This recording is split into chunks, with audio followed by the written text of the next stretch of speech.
Have you ever wondered why things tend to get more disordered over time, or why your coffee cools down instead of heating up?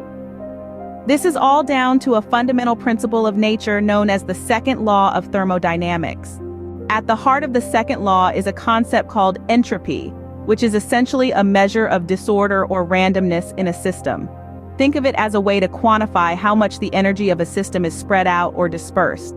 It's like a snapshot of all the possible microscopic configurations of a system that correspond to its macroscopic state. Now imagine a system that doesn't exchange matter or energy with anything else. This is what we call an isolated system. Although these are largely theoretical and rarely exist in real life, they help us understand key thermodynamic principles. The second law essentially tells us that in an isolated system, natural processes tend to move in a direction that increases the total entropy of the system and its surroundings.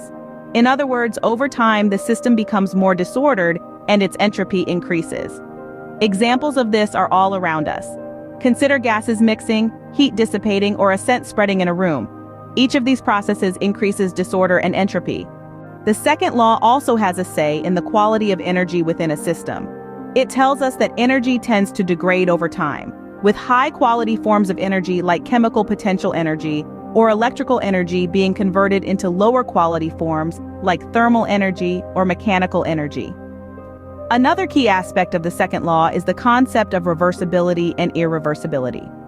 While some processes can be reversible, meaning they can proceed in either direction without a net increase in entropy, many real-world processes are irreversible, leading to a net increase in entropy.